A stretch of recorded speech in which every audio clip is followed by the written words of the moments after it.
ሰላም ጤና ይስጥልኝ ክቡራትና ክቡራን ተመልካዮቻችን፣ የዕለተ አርብ ከፕራይም ሚዲያ የሰዓቱ መረጃዎች ተጀመሩ። ከመረጃዎቹ ጋር አለም ሰገድ አበበ። ጠቅላይ ሚኒስትር ዶክተር አብይ አህመድ ዝቅተኛ ገቢ ላላቸው የጠቅላይ ሚኒስትር ጽህፈት ቤት ሰራተኞች ማዕድ አጋሩ። ጠቅላይ ሚኒስትር አብይ አህመድ የትንሣኤ በዓልን ምክንያት በማድረግ ዝቅተኛ ገቢ ላላቸው የጠቅላይ ሚኒስትር ጽህፈት ቤት ሰራተኞችና ጽህፈት ቤቱ ለሚያሳድጋቸው አሳዳጊ የሌላቸው ህጻናት ማዕድ ማጋራታቸውን ከጽህፈት ቤቱ የተገኘ መረጃም ያሳያል። የአዲስ አበባ ከተማ አስተዳደር ካቢኔ ባካሄደው መደበኛ ስብሰባ በሶስት አጀንዳዎች ላይ ተወያይቶ ውሳኔ አሳለፈ። ካቢኔው ባካሄደው አራተኛ ዓመት 10ኛ መደበኛ ስብሰባ በሶስት አጀንዳዎች ላይ ውሳኔም ሰጥቷል።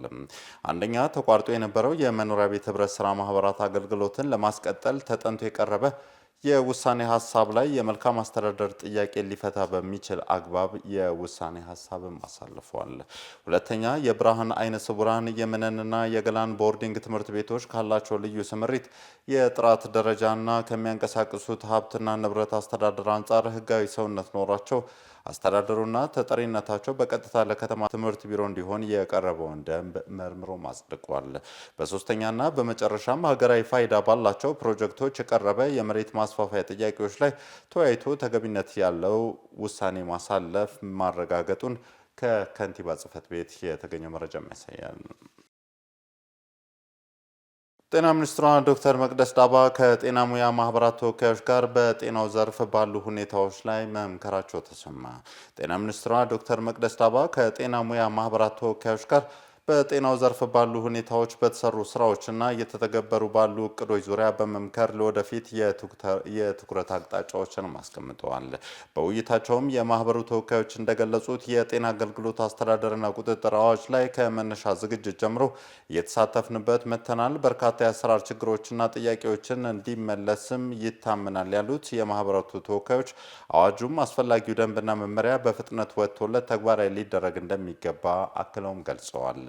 ጤና ሚኒስትር ዶክተር መቅደስ ዳባ በዘላቂነትና በመዋቅራዊ ደረጃ የጤና ስርዓታችንን ለማሻሻል የህዝባችንንም የጤና አገልግሎት ፍላጎት፣ የባለሙያዎችን ጥያቄዎች ለመመለስ ከፖሊሲ ማሻሻያ ጀምሮ አዋጅ ማጽደቅ እንዲሁም የማስፈጸሚያ ደንቦችን፣ መመሪያዎችን የማዘጋጀት ስራዎች ቀደም ብለው እንደ መንግስት ታቅደውና ባለድርሻ አካላት እየተሳተፉበት በስፋት እየተከናወኑ ይገኛል።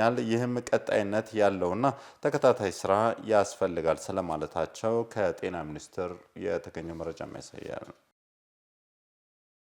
ኢትዮጵያና ኬንያ የኤሌክትሪክ ተደራሽነትን ለማስፋት ስምምነት ላይ ደረሱ።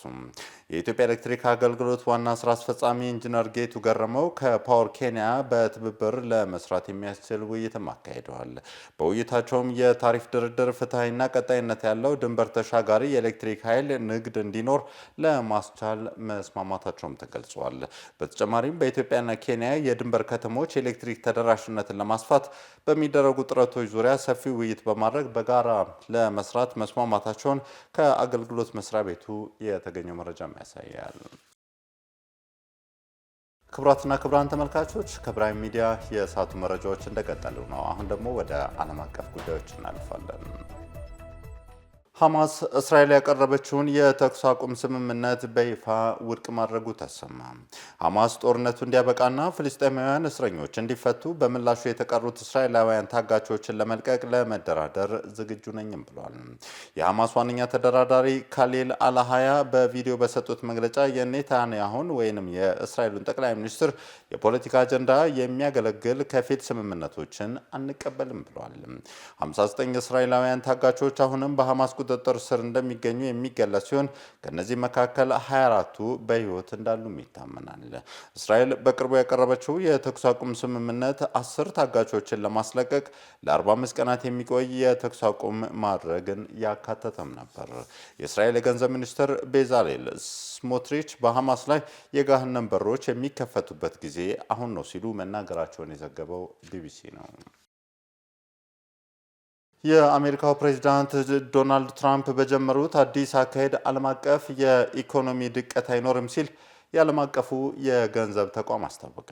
በንግድ ታሪፎች ምክንያት የዓለም የአክሲዮን ዋጋ እየወደቀ መሆኑን የጠቀሰው ተቋሙ በሀገራት መካከል እየተደረጉ ያሉት የንግድ ታሪፎች በሀገሮች መካከል ያለውን መተማመን እንዳይሸረሽረው አስጠንቅቋል። አይኤምኤፍ ይህን መግለጫ ያወጣው የአሜሪካው ፕሬዝዳንት ዶናልድ ትራምፕ ሀገራት ላይ በጣሏቸው የንግድ ታሪፎች ምክንያት የአክሲዮን ገበያዎች መሻሻል አለማሳየታቸውን ተከትሎም ነው።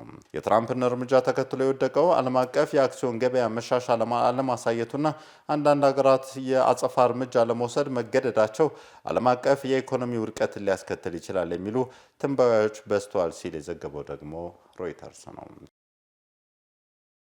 ክቡራትና ክቡራን ተመልካቾች ከፕራይም ሚዲያ የሰዓቱ መረጃዎች የተከታተላችሁትን ይመስላል። አለምሰገድ አበበ ነበርኩ።